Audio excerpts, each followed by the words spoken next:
Welcome to the Fit Femme Project Alignment Podcast. It is here that we cultivate and gather all who have been through it in fitness, relationships, careers, lifestyle changes, and unforgettable crucial life pivots trying to achieve their most sovereign selves. We're here to provide you with thought-provoking, detailed stories and information from truly fascinating men and women from all walks of life, professions, generations, and modern-day sagas who speak to their rawest, darkest moments that made them the strong, decisive, humble, helpful, healing people that they are today. We ask them to hold nothing back because life is a multi-dimensional pursuit to be stronger, healthier, and more aligned mentally, emotionally, and physically. Let's go.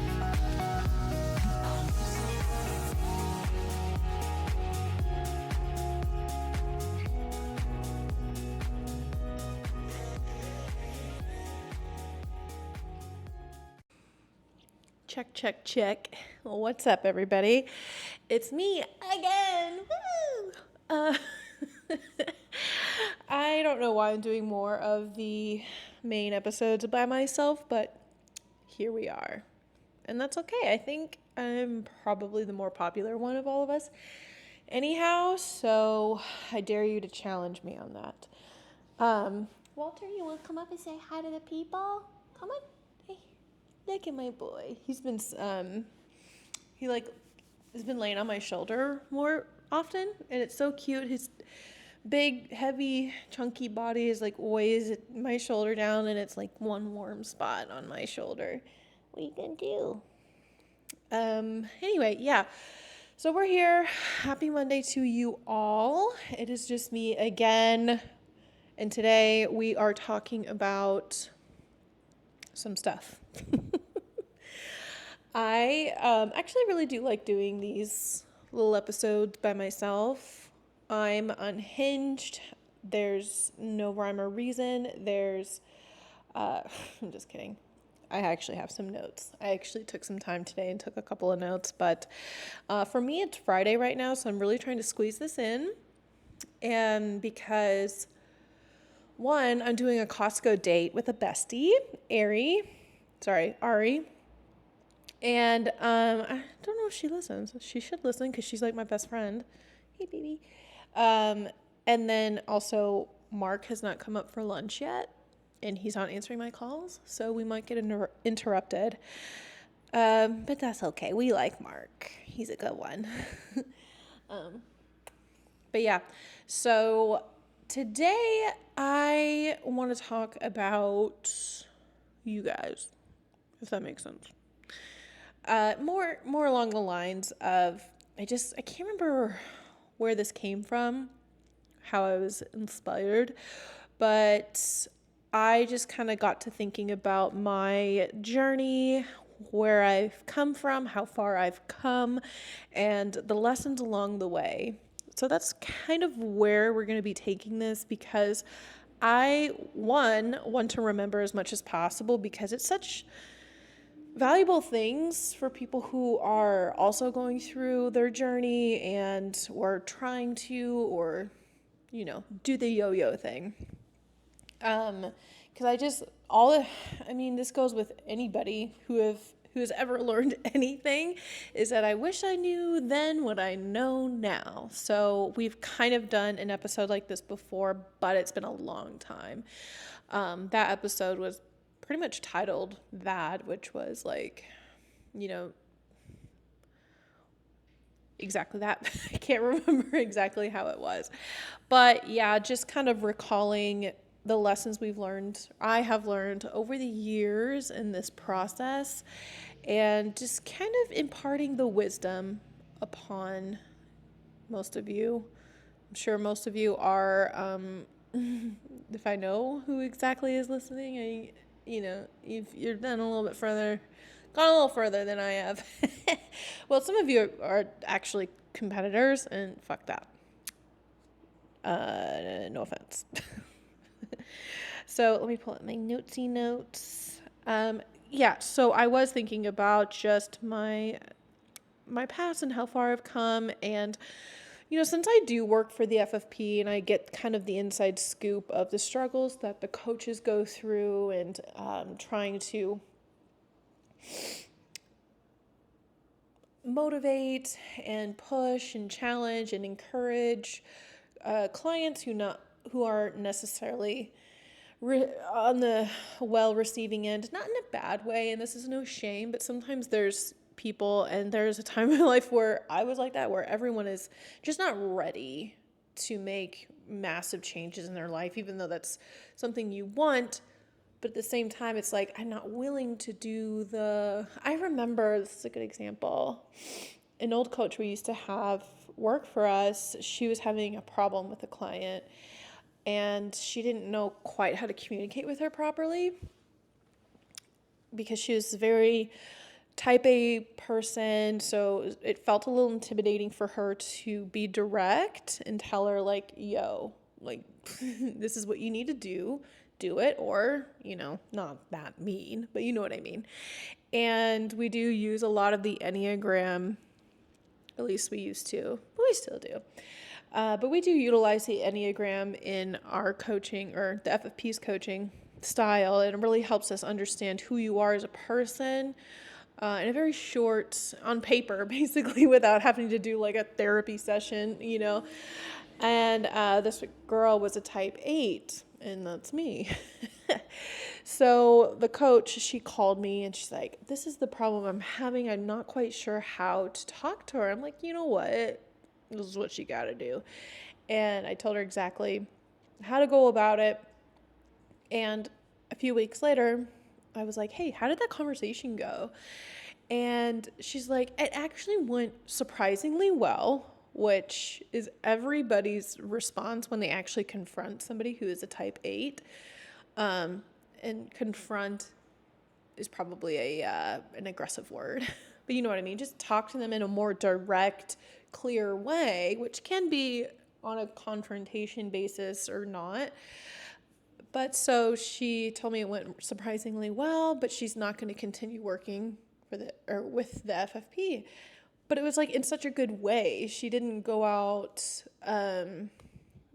Basically, it was like, because the coach like talked to her in a way that she could receive, she realized like, oh, I realized that I'm not really ready for this, because the problem the coach was having was that she'd be like, hey, these are your workouts, this is the macros, XYZ, but she would do the opposites of all that, or she just wouldn't do it at all, which is a common problem. And because of this conversation that she had with her, she realized, I'm not ready for this. I want to do my own thing, and that's just where I'm at. And so it was just a very mature conversation, and they both came to an understanding. She's like, I'm not ready for someone to tell me what to do. Like, what an 8 thing to say, or a type A person to say. Is like, I'm not really in a spot for someone to tell me what to do. So, which is so funny to me.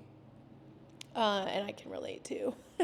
So that's kind of what I mean in terms of, people want to, pay for the coach, get the trainer, do the macros, do the thing, but you often find yourself not doing it, or you don't know why. You know what's good for you, but why am I not doing what I know I should be doing? I'm getting in my own way, and all these things. And we've all been there. Like, that's the thing I want to really stress, is that we've all been in that situation. We've all been in that mindset of like, I'm sick and tired of starting and stopping. I don't know why I can't just stick with this workout program or this nutrition program to reach my goals. We've all been there, please. We've all been there. So again, that's what I want to talk about today, is why do we get in our own way? Let me get to my notes here. Yeah, so I decided to talk about this in a obviously I'm not a coach. I went to the School of Hard Knocks. So I debated on talking about this or not, because I'm not a certified coach or trainer, nutritionist, nothing like that. But I also feel that can hold some value, because I'm not trying to sell you anything. I'm not trying to take your money. I'm just trying to tell you how to be successful if and when you do spend your money on a coach or decide to buy the workout program or something like that. You know what I mean? So I just went to the School of Hard Knocks and sharing everything with you that I have learned in hopes that you can relate to it and why you might be struggling. Okay? Okay. So this topic got inspired by a thought I had the other day. I was cooking dinner yesterday, and just cooking has really become quite an outlet for me. So for those of you who hate cooking, learn to love it. Find a way to love it. Please, it'll make your life easier. So I was cooking and I was just kind of hum-dumming around, and I would just remember how I used to cook in the past. I'd always have my glass of wine with me, or just like my past life in general, and had go out with friends and just have some drinks and go to the restaurant and just order all willy-nilly and just, what a free time. Which sounds so like opposite of, it's like I'm not suffering right now, please understand that. But there was like in those actions of drinking the wine, I had so much wine, guys, but it was such a vibe, like cooking this really exquisite dinner. Well, to me, it was exquisite.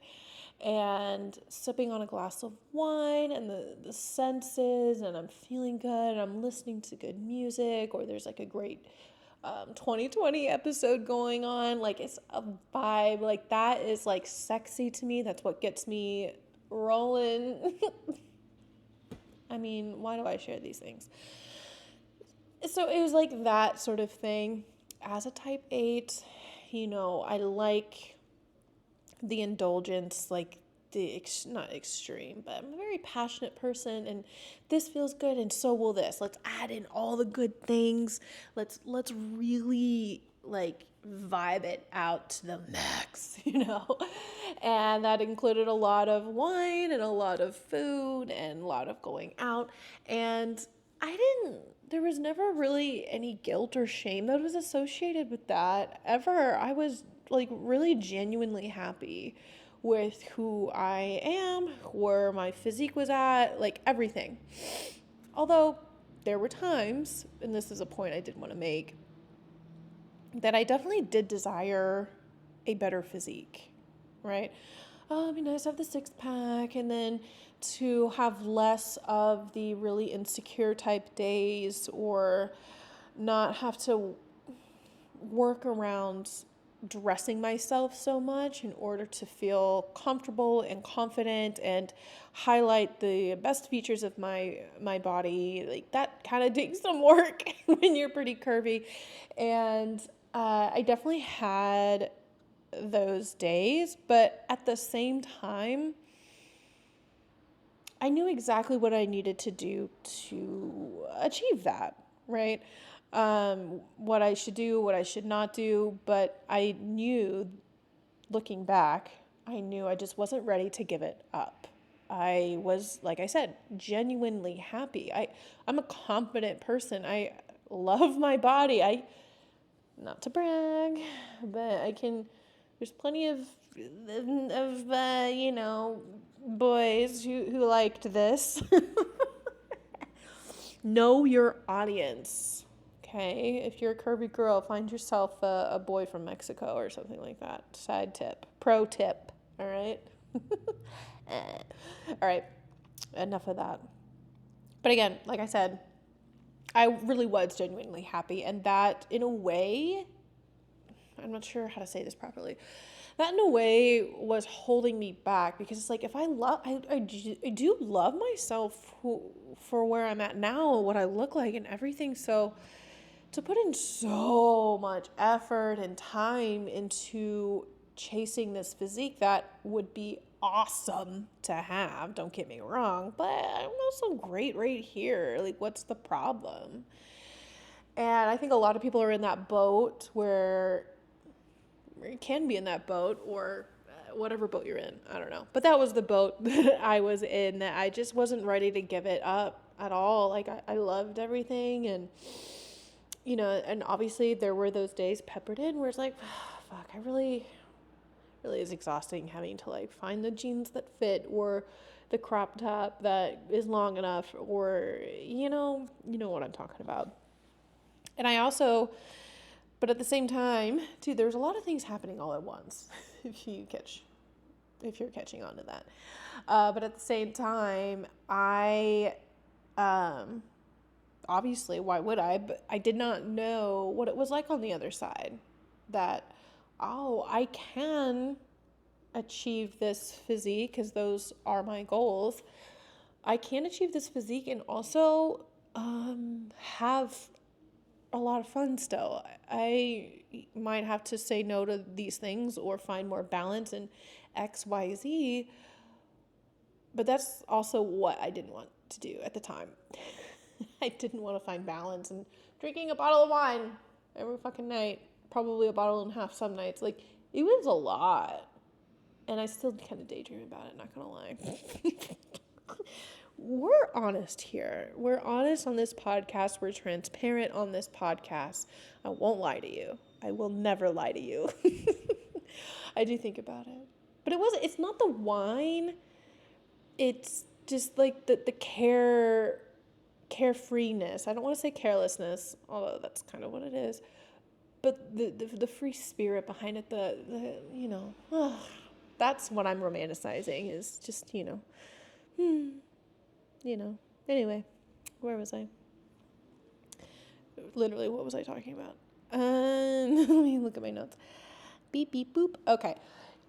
Yes.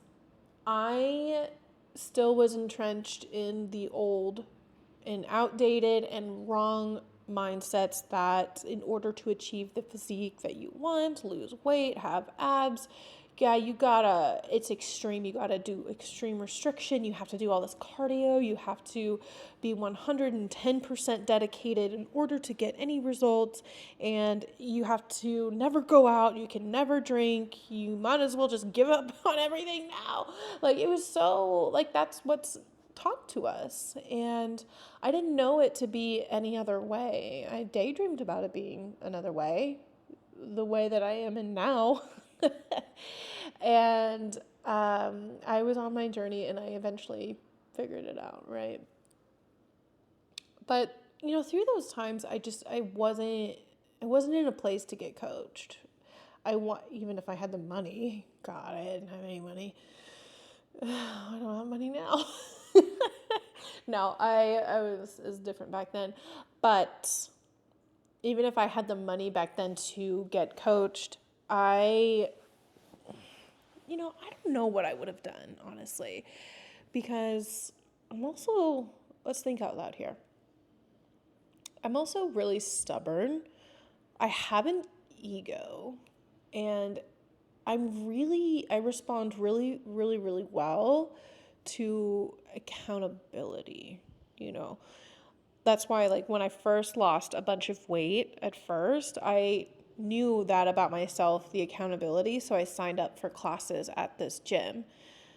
Actually, it wasn't even a sign up, it was just a list, and you just show up. No one is expecting you to be there. But it was just, I knew the psychology behind it, like, I'm going to this 5:15 boxing class, I gotta be there. They're expecting me to be there. Like, Katelynn, no one knows who you are. Like, but that's what worked for me, and so that worked. So I'm not quite sure, if I had the money to do it. I probably eventually, it probably would have taken a solid amount of time to really overcome some mindsets and stuff like that. So I want to go over some questions that I think would be good for you guys to kind of ask yourself. If you feel like you are in that boat of somebody who's struggling, who can't find progress, who doesn't understand why they aren't sticking to the workout program, why you're not doing what you know you should be doing. A couple questions you can ask yourself to better understand where you're at currently and to hopefully learn a little bit better about who you are as a person. The biggest thing I do want to really talk about, no, the biggest thing I really want to say is that your goals are tied, no, what's the quote? It's a quote. I really love it. Yeah, okay. Goals that stick are tied to an identity. And when I heard that quote, I was like, oh. You know, we've kind of heard it in different ways where it's like, if you want to be a millionaire, you got to behave and think like a millionaire. Like, okay, bro. But it's kind of along the same lines that, okay, Katelynn, if you want to have this physique, if you want to be a better, healthier person, you're going to have to evolve a little bit here. You're going to be yourself for sure. And when you say new identity, that does sound extreme. Let's be real. But you're still remaining the exact person that you are and your autonomy, but you're definitely going to have to adopt some new lifestyle changes, which is a type of identity that you are. Yeah, the mom who walks while her kids are at the practice or something, and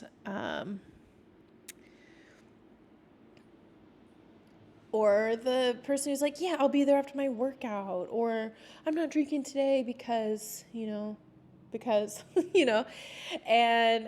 there are some things that we'll have to, again, it's the word evolve. I love that word because it's not so black and white. This process is not black and white. It's let's give yourself some time and some grace to get where you want to go and just take it step by step. Okay? All right. So here are some questions that you can definitely ask yourself to really get a good understanding of where you're at, what you might be ready for. Some people are really good about the cold turkey. They spend the $2,000, $3,000 for this coach, and that is enough to jumpstart their brain into doing what they need to do, and they do really well, or all that stuff. So let's talk about these questions. Let's pull it up. Okay. What habit, or you can put in food as well, what habit or food do I know I need to give up? So I'm going to be using myself as an example. Back in the day, if I knew then what I know now, I knew that I would need to give up how much I was drinking. God, I sound like a fucking alcoholic, bro. Like, I wasn't. I really wasn't, I promise. I have a tank. I can hold shit in. And I say that every night. I'm like, not every night, but a lot. I say a lot that I wish I was a cheap drunk. I'm not. I'm an expensive drunk. Expensive. Mark knows it. Ask him. Look at his credit card statement. So for me, it was definitely that I knew I would need to cut back on that because they have calories.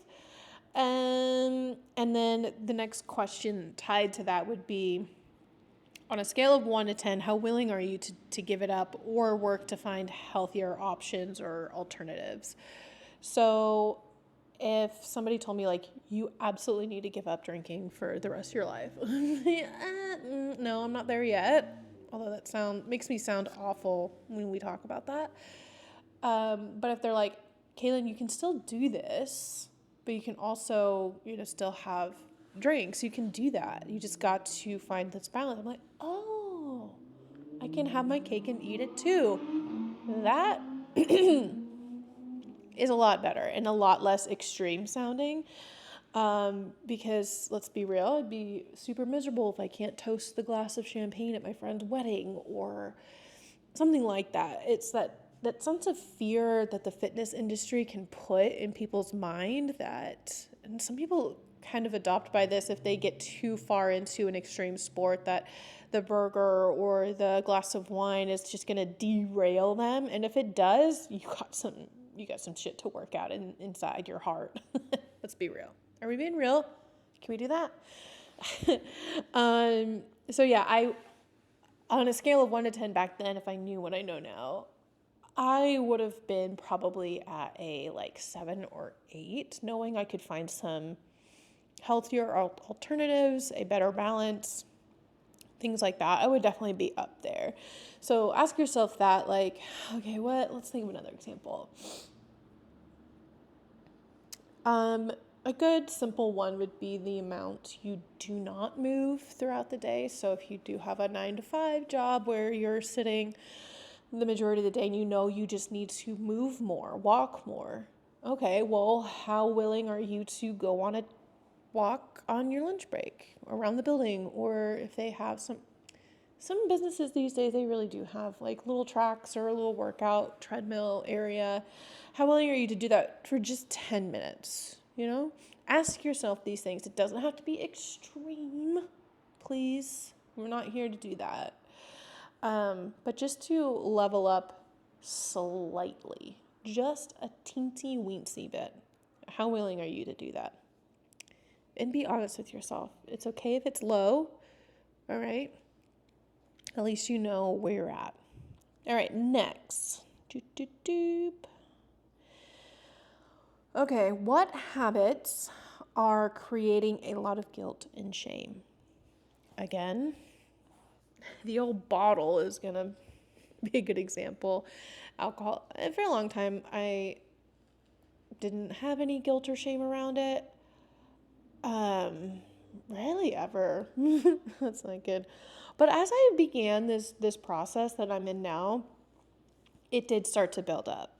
And that's what really ultimately got me to cut back significantly, because if I was real and honest with myself, I don't really feeling like shit in the morning. I want to have a fun Saturday. I don't want to have a headache. I don't want to feel hungover. I want to sleep well, So I was really ultimately sick of that and really starting to see how much it was affecting my sleep. That's a good start, how much it was affecting my sleep. And really, again, having those hard conversations with yourself and saying, like, this really is not working for me. It's a square peg in a round hole. Like, why am I trying to make it fit? Or at least fit that much. So, yes, I still drink, but no, like I used to. Oh my gosh. One of our friends, side story, it's one of Mark's friends. He's this guy, he's a single guy, he's a little older, well, in his 40s. Gosh, he's not that much older.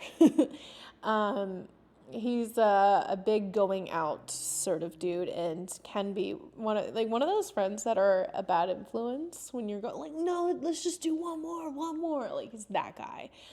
And he has said on multiple times that he's like, you don't really get drunk, do you, Katelynn? I'm like, no, I'm not a sloppy drunk. He just doesn't notice. I'm really good at holding it in. But he was just commenting, like, I've never seen you sloppy, like, you never throw up, but you, like, drink a lot. And I've seen him, like, try to test me before, and of course I get to the point where I'm like, nah, this is it, like, really, I'm stopping right now. Or I had to turn to Mark and just be like, it's ending right now, we gotta stop. And he's like, oh, yeah. But he's always so amazed at how, or at least he used to be, how amazed that I can hold myself together like a lady, and how much this girl could toss back. Why am I telling this story? This is not helpful.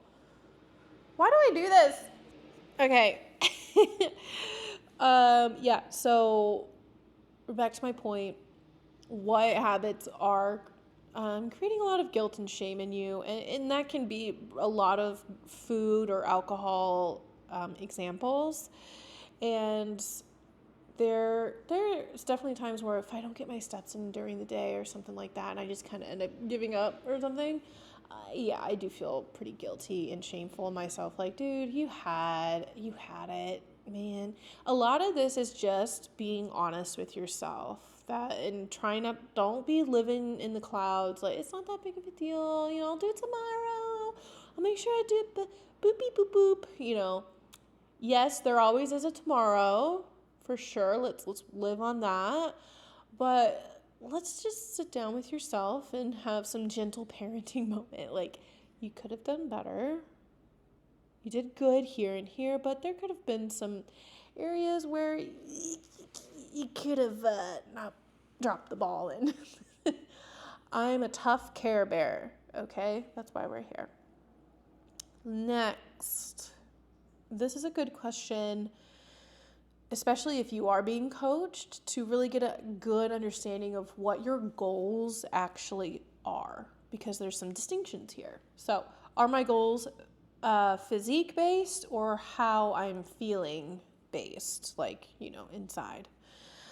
That's a good example because for me, my goals have been physique based. Well, my main goal has been physique based for sure. And I also have the long-term goal of how I feel. Sure, you know what? I did see a video the other day of this like 70-year-old woman, sorry, who, that's goals. She looked incredible. She had the six pack. She was lifting weights. I'm like, that's what I'm going for. She looks great, but man, ultimately, when I'm that age, I want to feel good, and I don't want to be dealing with too much. And so I know what I'm doing now will affect that in the future. So I for sure had the both of them, and I think a lot of people will. If you want to be real with yourself, you want to feel good and look good, right? Everyone wants that. But know that there's a distinction, and if you have that distinction and they both go hand in hand, you look good, well, I take that back. Because, yeah, there's some people that do look physically good, but they probably feel like crap. They don't eat well. They just have that type of, body where they do eat whatever they want and it doesn't really seem to budge. That's the life. But no, it's not. I take that back because what we're saying here is that how well are they sleeping? How well are their BMs? What's their blood pressure? What's their glucose level? Like, if they got a lab done of their blood, what's really going on in the inside? What little things are they actually dealing with their health? So, don't believe everything you see. Everybody has something going on with them. Okay, next. This is a really good one. Are these goals something I want to achieve only once in my life? Lindsay said it best. She said, do you want to have this body for the rest of your life, or do you want to rent it out for a couple of weeks? She didn't say it exactly like that, but that was the premise of what she said. And that, I will never forget that, because it's a classic example of that yo-yo dieting, the crash dieting, like sweating to the wedding and then just kind of bouncing back to what you looked like before. And if we're honest with ourselves, nobody wants that. You want this for the rest of your life. If we could sell our soul and have a six-pack forever, name me one person, seriously. Yeah, I stand on that. I'll stand on that. I'll put my money on that. But you know what I mean. Do you want this body for the rest of your life, or do you want to just rent it out for the wedding or for the cruise or something like that? And again, I'd put my money on it that every single person would say, I would rather have my ideal physique for the rest of my life. So think about that. If you want something and have something and maintain something for the rest of your life, what do you think it's going to take to get there? Is it going to be fast? Is it going to be slow? Is it going to be hard? Like, what is it not ideally, but realistically, what is it going to take? We're all very smart. We know that it's going to take time. We know it's going to take effort. It's going to take discipline, and it's got to take, again, time. A lot of time. I've been doing this for over 3 years now, this consistency. And you know what? I started out at like 50% effort, saw some results, bumped it up to about 70%, 80% for a solid amount of time, saw some results. Now I'm a little closer to 90, 95. Yeah, I'd say that. Yeah, I can be real. About 90, 95% effort and accuracy and discipline with my goals. And when you know it, I'm seeing results. So that to say is you don't have to be perfect. Let's be nice to ourselves. Okay? As long as you just pick yourself back up the next day, do it better the next day. That's all you gotta do. Just achieve to be better. That's all we're here for. Anyway, but the big thing too is asking yourself if you trust your body. Do you trust your body? Do you trust yourself to get where you want to go? The other way to put it is trusting the process. Can't tell you how many times I've had to tell myself that.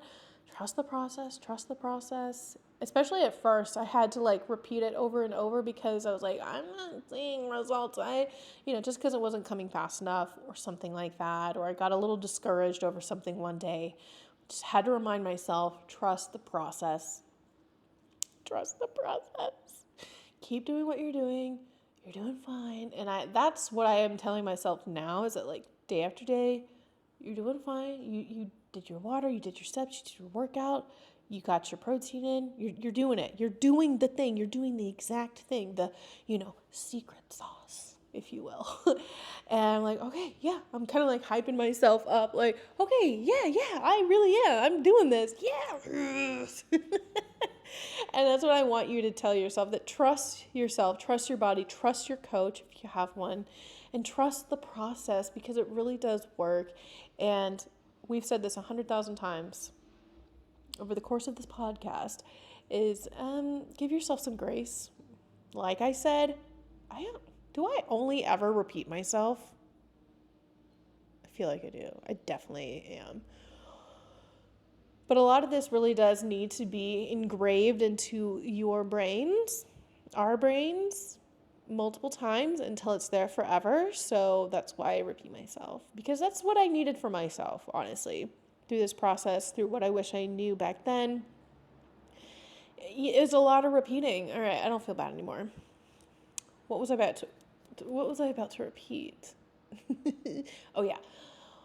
Giving yourself grace. You're gonna mess up. I was at 50% effort. I was at 60% effort, and I still saw results, man, because we're not perfect. It's not gonna change overnight. Your habits take time to change because you got a certain brain connection. Oh, there we go again.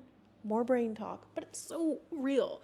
You just got to change it. You just got to change what your brain's doing, and that takes time, what it's used to, and it naturally wants to fall back into what it knows, what's comfortable, what feels, quote unquote safe. And we're not being chased by lions anymore, so we're good. But yeah, so those are some questions that you can kind of ask yourself. There's probably some more. I didn't really have time to think too much about it. There's probably some more that you can ask yourself. But the real thing, the main thing is just being honest with yourself and where you're at right now, how much you can handle, how much you can't handle. If you can handle a little bit, do the little bit. That's okay, man. That's okay. I did a little bit for a long time. Now, if my past self were to look at myself now, I'm like, bro, you're doing a lot. But right now, it feels like I'm doing a regular amount because it's now so habitual that oftentimes I don't even think about it. We all have our days, but for the most majority of 99% of my week, it's like, it's just day in, day out, business as usual, no big deal. So that's what I hope for you. I'm sure some of you who have gone through the process already know exactly what I'm talking about, and this all sounds like super familiar. So yeah, I just wanted to toss out a longer episode of things that might be encouraging, and to kind of remind yourself that, hey, trust the process, trust yourself, be realistic with yourself, give yourself grace, give yourself love, trust your coach, get a coach. Yeah, so that's the pod, everybody. Next week, let's see, we got Rosetta and Lindsay with us next week. We're going to be diving into some mom topics. We're going that direction. We're talking to our moms out there who have a family, new moms, old moms, you know what I mean, established moms with older kids maybe. And with the summertime coming up, we got schedule changes, routine changes, so that can throw a big hiccup into your established routines. And if you had some really good established routines during the school season, well, it's time to reevaluate, and that's what we're talking about, I think, not this week, but the next week. So stay tuned for that. Get your little notepad out, because Lindsay and Rosetta have some solid advice to write down. But yeah, sorry there's no cat. Well, there was. Well, he's back there, but that's okay. But love you guys. Thanks again for listening. Please just rate, review, share. If this episode reminds you of somebody, toss the link over. Tell them I said hi, and to tell me hi also at the same time. So have a great rest of the week, everybody. You got this. Peace out. Thanks for listening to the FFP Alignment Podcast. Please support us by downloading, rating, and recommending us to your friends and family. Be sure to check us out on Instagram at the FitFemme Project. That's FITFEMME Project. And for those of you looking to find their essential balance of lifestyle and fitness, book a free consult by going to thefitfemmeproject.com. That's FITFEMME Project.com and click Apply Now. Until next time, this is the FitFemme Project Alignment Podcast.